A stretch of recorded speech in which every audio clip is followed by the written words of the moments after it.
Newsmax Prime continues as a controversy continues at the Citadel. That military college in South Carolina seems an incoming freshman cadet is requesting that she be allowed to wear her hijab with her uniform.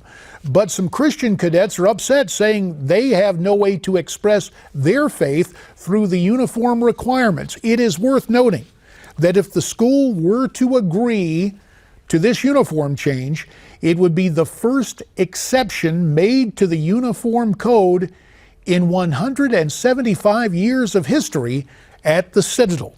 Joining us now via Skype from Phoenix, the founder and president of the American Islamic Forum for Democracy, Dr. Zuhdi Jasser. Zuhdi is also the author of the book, A Battle for the Soul of Islam, an American Muslim patriot's fight to save his faith. For purposes of full disclosure, we should note that Zuhdi is my personal physician. To further disclose, we should point out that we met on Capitol Hill when I was a member of Congress and he was a naval officer working in the medical clinic there. So you know medicine, you know the military, and you know some of the controversies surrounding the Muslim faith, Zuhdi.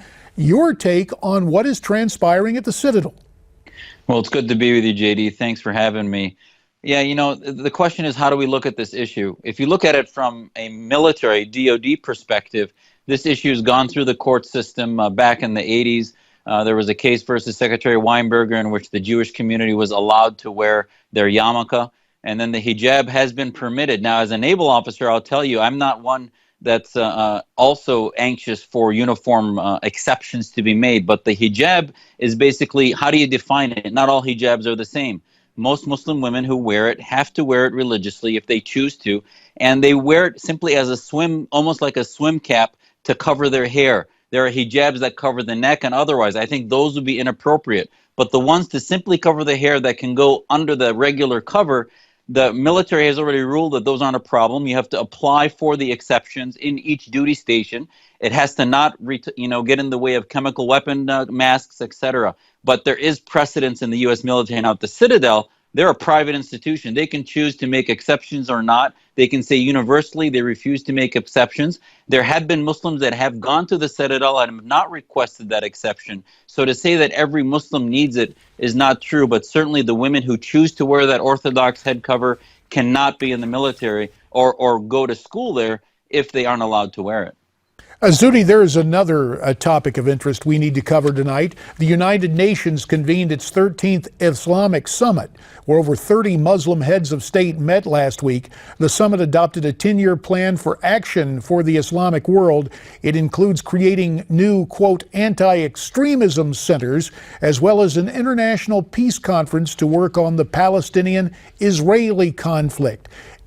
Does anything come of this, or is this just the UN preening and posturing in terms of public diplomacy? About a minute to answer the question. Well, JD, I'm so glad you brought this up. This Islamic Summit is really, we should pay attention because the voting bloc of the Islamic countries is becoming a neo-caliphate. It's not ISIS that's the caliphate. It's these Islamic countries run by Turkey and Erdogan. You even had the Shia-Sunni axis bridge each other, and you had Rouhani visit Erdogan in Ankara during this summit. So they focused again on their anti-Zionism, pro-Palestinian issues. They talked about economic cooperation against the West. So while we're asleep, they're actually building the building blocks from Turkey for the recurrence of the Ottoman Empire, the caliphate as they see it. They talked about Syria, how to even divide it or actually end the Assad-Russia axis, if you will. So there's a lot going on there that we need to pay attention and wake up to the fact that the new Cold War is the new evil empire is the Organization of Islamic Cooperation that met just in the UN. 10 seconds. Was this gathering basically an assembly of extremists, in your opinion? I believe so. It's gathering of countries that are feeding extremism. They claim to be with us against the endpoint of militant Islam, but their countries are cauldrons that are brewing the ideologies that radicalize those groups. Zuhdi Jasser, Phoenix physician, we thank you for your time tonight. You heard what Zuhdi had to say. Happy to get a second opinion from you. Send your comments to me at newsmaxtv.com/comments. Back with more right after this.